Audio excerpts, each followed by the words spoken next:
represent the defenders of the grassroots. Menyanyorebe amede kape eyakumya betinya tonyabe over the years. Enkondo dole do piesi be ya ble grassroots opeta na nyako particular. No, pojiku ejuamela amobe. No, pojiku ejuamela amobe nkatala meju. Menela meju ko. Kabon pojiku be nyako party mechichiwo. Omelebele na nyako grassroots to etako pojiku. If you game sumbede nyako grassroots to no nemon popo wakaton ayiji aba blon pota agbanani. Akpe kaka. So you just heard there from Prince Atro. He's the regional director of operations for the Ken 2026.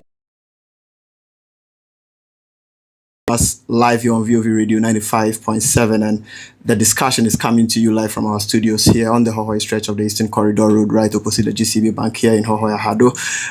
We've finally been joined in studio by the Honorable Ken Ohene Agyapong. He's one of the leading contenders of the NPP presidential primaries, which is scheduled to take place on January 31, 2026. He's been touring the Volta region to give his message to the delegates and the supporters of the party as a whole, and he's joined us this morning on VOV Radio 95.7 to continue spreading his message, the message of hope to the grassroots of the party ahead of that all-important elections. The Honorable Emawache Emawakwaba of VOV Radio. Me also. All right. Welcome, and thank you very much for making time to speak with us here on VOV Radio 95.7. You've been touring the Volta region. You've met delegates, you've met supporters of the party at the grassroots level. What has been the message? Okay. Thank you for giving me opportunity this morning. Before I speak, let me congratulate the people in Volta region for your neatness. I've told about 15 constituencies, and the consistency of your environment so clean everywhere I go. I think they should let all MCs come to Ho and tour Volta region and see what they can also do to their constituency. They should replicate what is going on here. Because everywhere I go, I look around, and the place is so neat. And yesterday, when I was here, I observed something. I wonder why the people of Hohoe voted against Honorable Amewu. Well, I have to tell you the truth. In my constituency, I've not been able to construct internal rules like what Honorable Amewu has done here. Radio station, football club, hotel. What do we want? I don't know. If you really vote for a vote against Honorable Amewu, it means you don't want development. And I don't know what will motivate others to do same as he has done. Honestly, the place, there's a whole way. I see the vibrancy even at 8, 9 p.m. Shops were open and people were, that's the way you develop it. So such a man should have been encouraged to do more by voting for him. Anyway, let's see what the other candidate can also do. I'm in love with Volta region because of the way the place is clean. Well, now back to the question. Yes. I've been around. And let me tell you, Volta region, you are a lucky region. You're the luckiest among all regions. You know why? One, the weather conditions is conducive for agric and agro-processing. Two, the vast land you have, so flat that when you do mechanized farming and go into large-scale farming, you have the land to do it, whereas others don't. Those of us in the south here, We don't have vast land which is flat like you. And the good thing is, you are also very close to the port and the capital. You know, when you draw investors to come into the country, wherever you are going to site the factory, they begin to question what is the distance from where the factory is to the port or to the capital. In fact, I've been marketing Volta region and the 5 northern regions because of the nature of land and the size of land that we have. Anytime I do that, they tell me, they ask a question. What is the distance from, say, I've acquired 30,000 acres at Adidomi, 30,000 acres at Adakulu for ethanol plant, starch plant, and corn oil plant. They ask me, we can do the same thing in the north, but they ask, what's the proximity, the distance from Volta region to Accra? I say 2 hours. What's the distance from northern region to Accra, where the port is? I say 14 hours.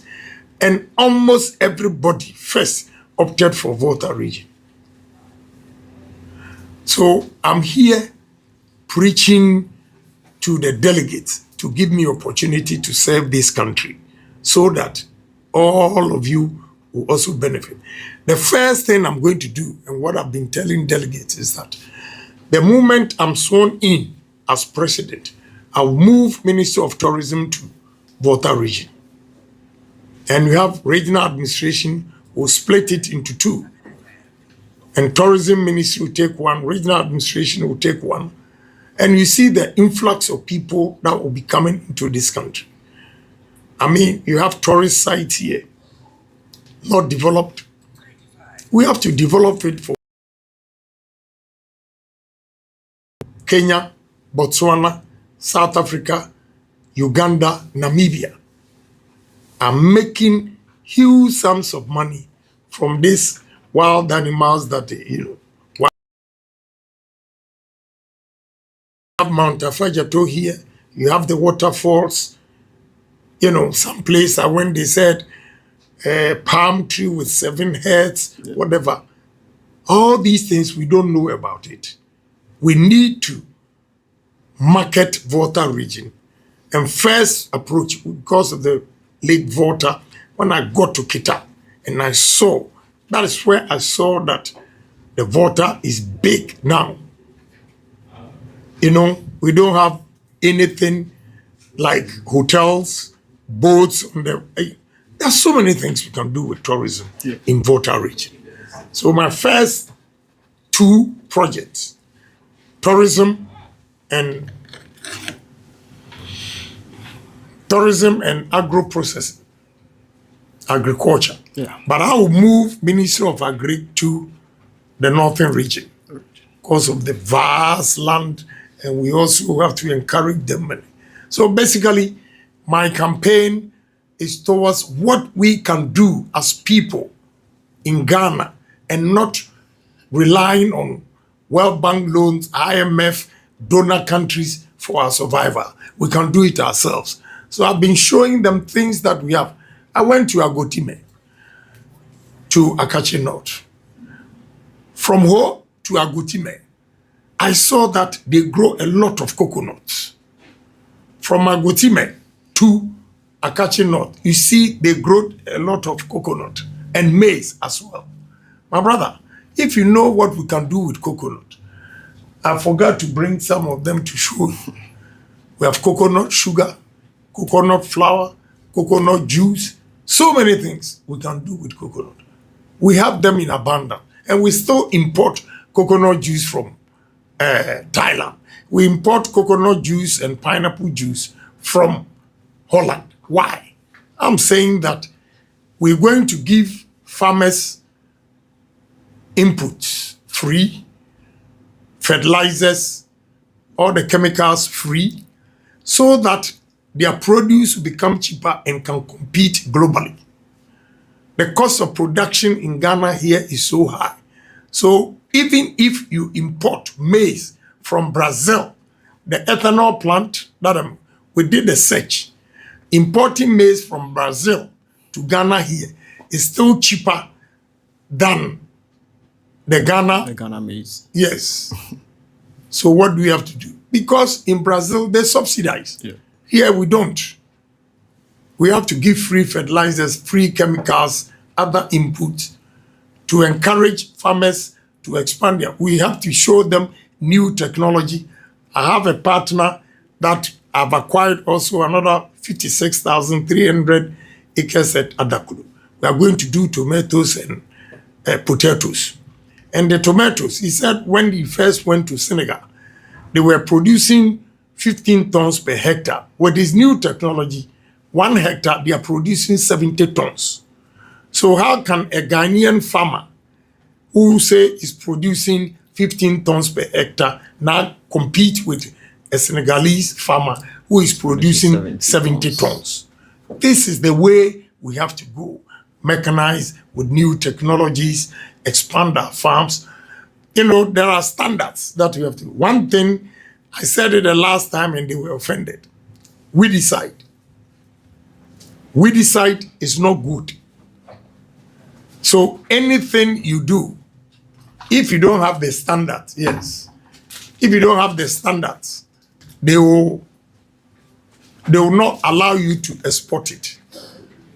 So there are so many things we're going to show to the farmers so that we can meet international specifications so that our products can also be exported to the international market.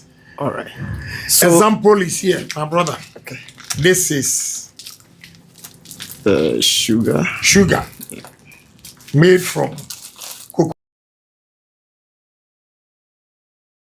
Yeah. This is sugar made from coconut. Amazing. This is sugar. This is coconut flour. Okay. Imported from Thailand.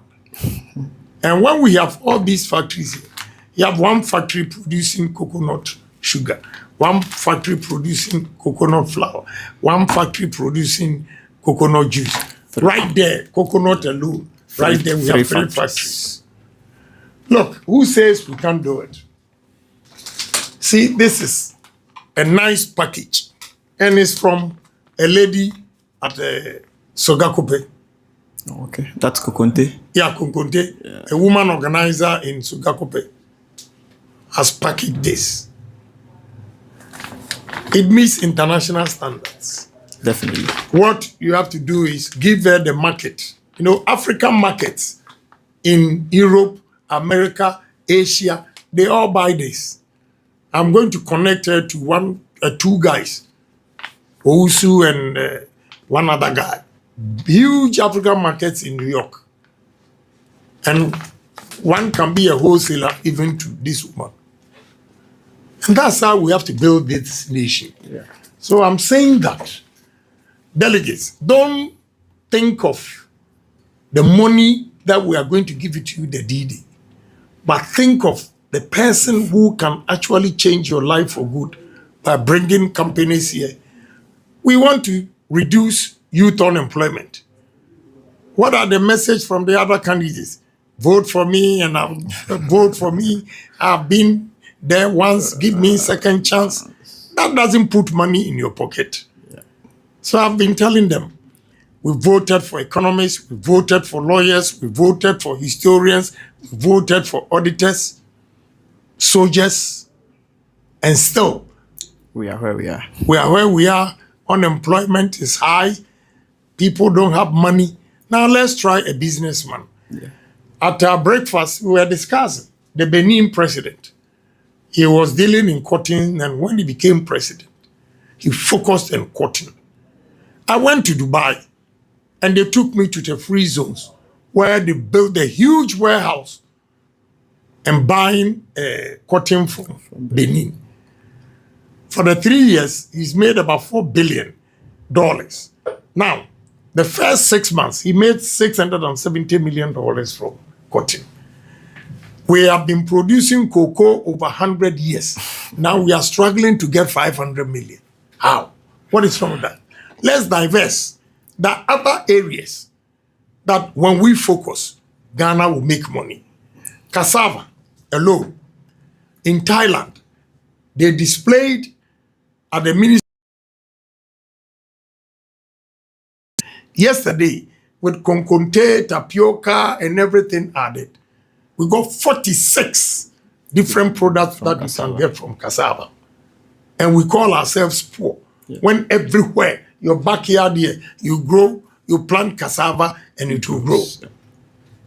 This is all that I'm talking about. That look, domestication. Let's take our destiny into our own hands and stop relying on foreigners for our survival. We are human beings just like them. We are capable of doing it ourselves. Those, my friend here, those who have been to school outside the country, in the classroom, you see that the white people, they are not extraordinary. They become extraordinary human beings after college. The way they dedicate themselves to work for the development of their country and the companies that they work for. That makes them different. Whereas in Ghana here, if you are working hard for a company, your own colleague will start insulting you. Why are you working there? To discourage you. But elsewhere, it's not like that. And they promote people who work hard. They don't base it on how long you've been in the company. You've been 20 years unproductive service, why do you expect promotion? These are the things we have to change. I stand for patriotism, honesty, and discipline. I think this is the only way we can change this country. Ghanaians themselves are calling for change. Yeah. Okay, so the message is well understood. But it's one thing sending a message out there, and it's another thing for the people to receive the message in good faith. You've been on the grounds together with your team. You've been interacting with the delegates and party supporters. How has the response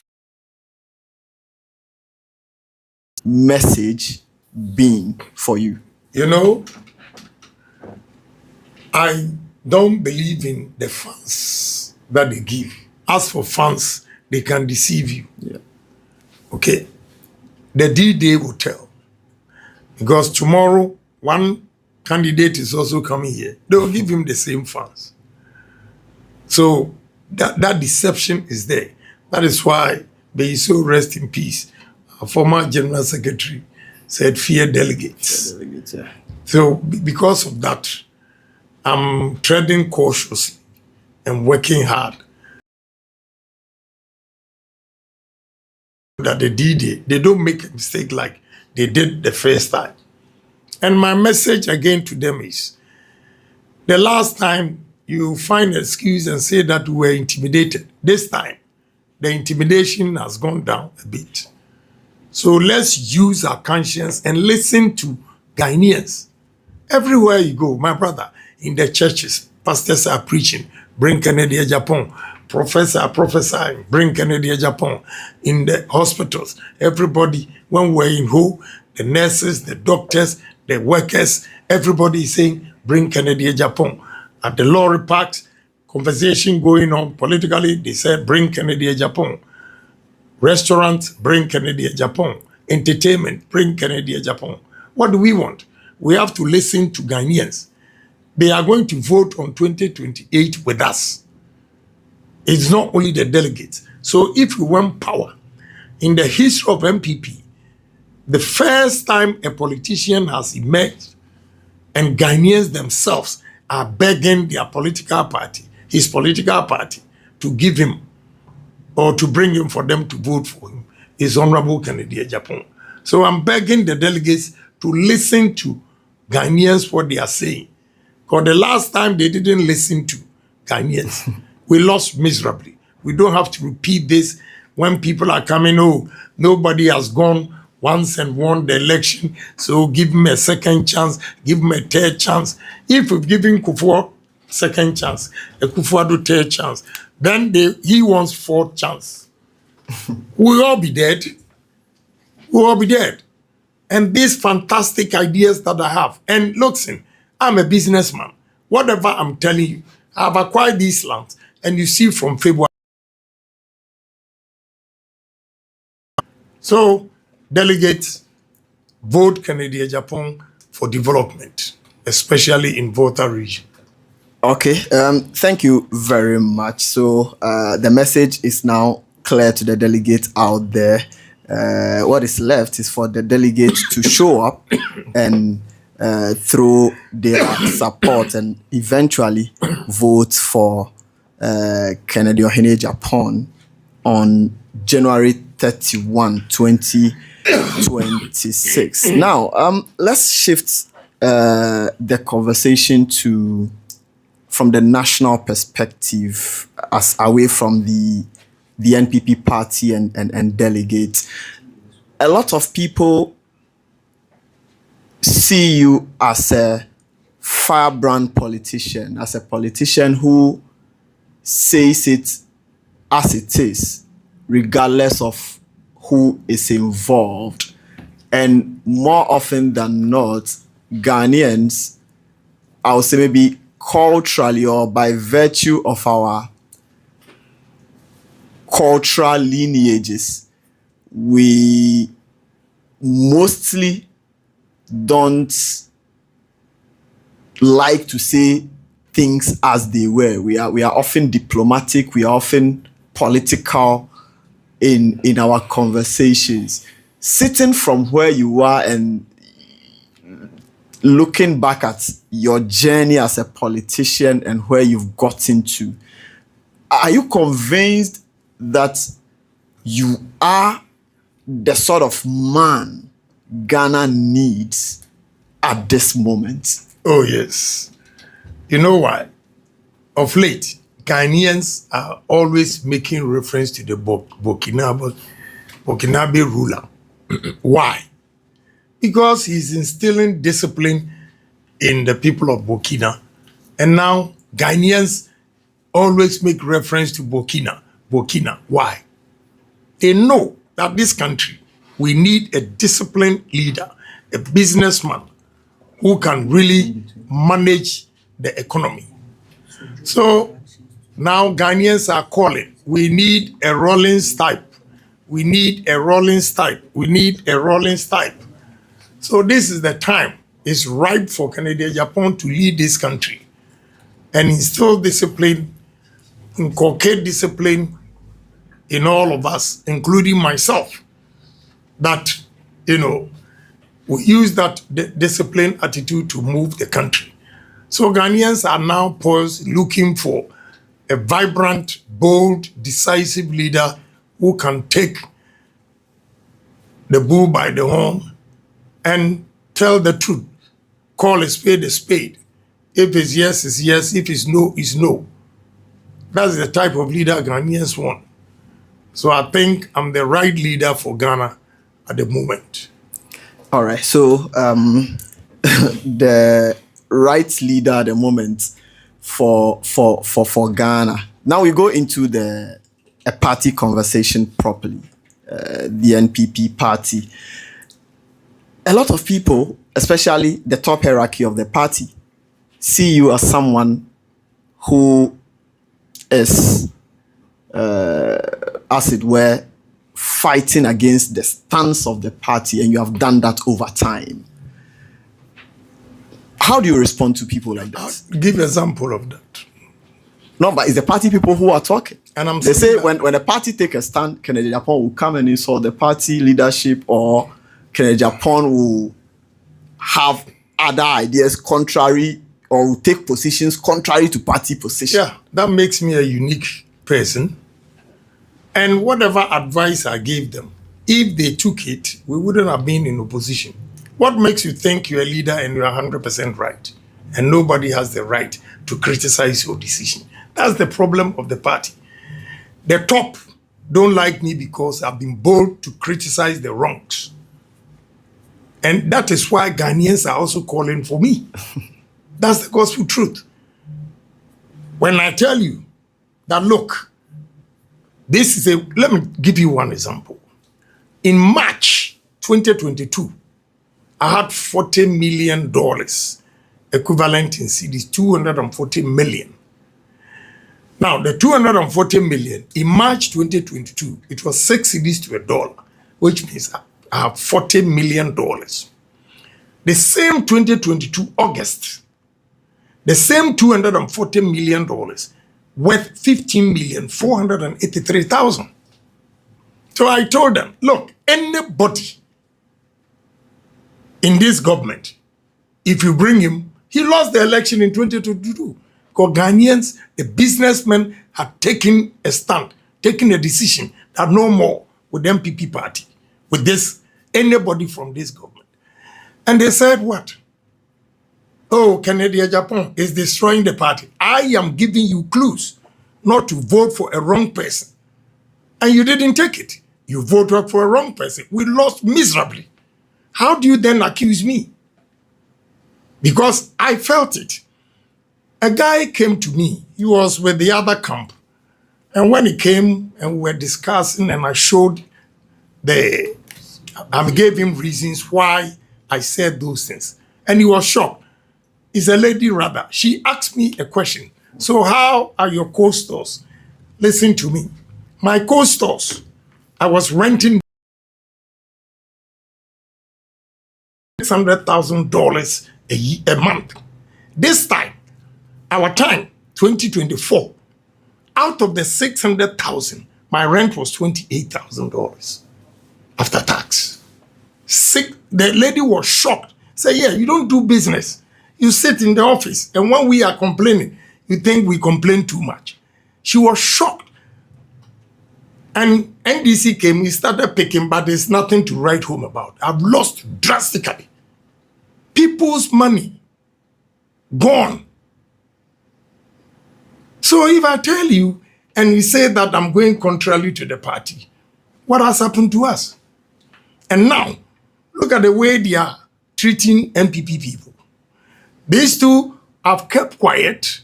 I'm not saying anything. And now they are saying that I'm informant. I'm informant to Yoko. You know the punishment for MPP? They did something. And now it's helping me. They wrote 10 sins of Agyapong. And when you take them one by one, none of them was I defending my family members. I was defending the party. And they call it as a sin. So I'm quiet. I bet you me. What NDC is doing now to our party people, my normal star, I would have reacted and they would have slowed down the intimidation. But this time I'm not doing it because I don't want to get 11 sins. Yeah, I'm quiet. Yeah. I'm not going to do it to get 11 sins. A lot of people are surprised actually with your quietness. I'm quiet because I am hurt. That defending MPP party and I was charged treason. Now they see it as a sin. So I'm quiet. I'm not going to say anything again. If you have a family, I also have a family. I cannot stoop low for the party, for you to denigrate me later for the defense I put up for the party. Look, one mistake, I will always apologize to Bahama. He was or is such a good friend. One thing that makes me guilty, when in 2024, I think 2020, when we won the election. Yeah, 2021. Right, 2021. They were burning MPP supporters' shop at Kantamanto. And I warned President Mahama that they are doing that because of him. So if they dare burn anybody's shop, MPP supporters' shop again, we are going to burn his house. MPP people see it as a sin. So I apologize. Today, I still apologize for Mahama for such words because my people have been so ungrateful to me. And I'll never lose a good friend like that. So this time I'm quiet. Deal with your thing. Now that I'm quiet, oh, he's an informant. And in this party, who can say that he has helped MPP more than me? With my money? With my body and soul? Those who are spreading money, where were they when we were spending money on MPP? But we've gone past that. I don't want to go on that tangent. Now they have money to give to delegates. When we were begging for 500 cedis per polling station, where were they? When we didn't have cars as late as May 2016, we didn't have cars. Where were these rich people? People who can give monies, where were they? But we've gone past that. I'm okay with whatever going on. But the delegates, what I think of future, the permanent job that your children are going to get, those enticing you with monies cannot give you anything. After that, they'll say goodbye to you and you still go back and struggle.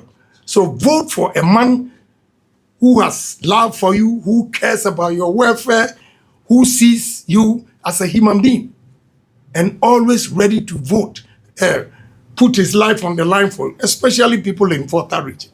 Why did I acquire 60,000 acres from Volta region alone for projects? I'm from Central region. Why didn't I take it to Central region? At Central region, we don't have that size of land. So I'm not tribalistic. I'm not anything. I'm a pure businessman. And I make sure I put my money or invest my money where I'm going to recoup it. This is Kennedy Agyapong. So I'm coming in with business. And as for Volta region, the way I am marketing Volta region in the whole world for you, you don't have to give me less than 90%. Because even your NDC MPs, they can never go and gather the courage to meet billionaires and sell Volta region to them. I sell Volta region. Every meeting talking about Volta region. I'm realist because my area, we can't have it. And if Central region can't have it, I don't have to be passive citizen and say, oh, I don't care if Central, no other A. That's why I'm bringing investment in this region. Yeah. So thank you very much. But before you take leave of us, the sort of things you've mentioned, your pain, your bitterness about the party, I think is synonymous with a lot of people at the grassroots level who felt for 8 years that the party has been in power, they have actually been left on their own without, despite the fight they put to ensure that the party was in power and all that. Does that explain the reason why you are seemingly fighting for the grassroots of the party? Yeah, of course. You see, you said the top. You mentioned the top. They don't like me because of their guilt. How can you on earth sell a position to your party member, ask him to pay 20,000 cedis before he gets police recruitment? I'm surprised somebody in MPP is thinking of voting for these people again. I'm surprised. The same people coming to you, putting pressure on you to vote for the same candidate were the very people who were selling party positions, jobs, migration, 20,000, fire service, 20,000, prison, 20,000, military, 20,000. Some people paid 30, 50,000. I went to Takwa and a gentleman said, I'm a party man. I have my card. I didn't vote because when my son wanted military, I paid 30,000. He fortunately got it. I went to Asante Achem, a whole second vice chairman, paid 36,000 for 3 kids for migration. They didn't get it. And his own brother had 2 of it, that is 24,000, took him to the police.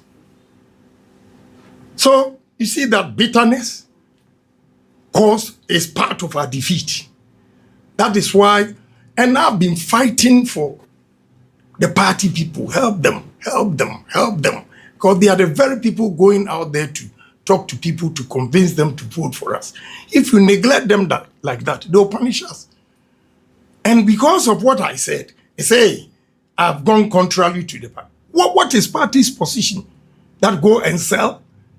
And I can tell you, a minister called me and said, if they dare me, I'm going to expose them because I gave 6,000 slots to MPP. And they were selling it. The first time, he said, I'm going to cancel the recruitment because party people are buying the recruitment for 20,000. So what do you expect them to do? So they see Kennedy Agyapong as their savior. And I will make sure anybody, a party man who sells a position like that to a party, another party member, I'll jail him if I get to know. I went to Banda, and the chairman was complaining for 8 years. The chief executive was from here. He mentioned his name, Widam. He's an Ewe guy. I know him very well. He never employed more than 5. 8 years, he employed 4 people. And 7 months, NDC employed 12 from Widam, from their village. How do you expect? So these are kind of bitterness that Ghanaians, the MPP people, are not ready for them. They are only using force. Today, a minister called me just about an hour ago that they've sent him a message that if he doesn't stop campaigning for me and I win, he will see what they will do to him. I'm no man than anybody. You see, threat. Why don't you go and threaten NDC?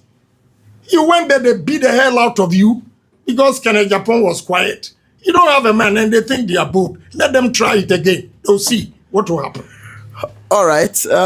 Interesting conversation here with the Honorable Kennedy Ohene Agyapong, the former Member of Parliament for the Asin Central constituency and a leading contender in the 31st January 2026 flag bearership election of the new Patriotic Party. So, sir, thank you very much for joining us here on VOV Radio 95.7. We are grateful to have you this morning with us here to give your message to the delegates of the party and the supporters as a whole. Pretty shortly, I'll be joined in studio by Geoffrey Gamensa, my colleague, to, as it were, summarize whatever discussion we've had in local language for our listeners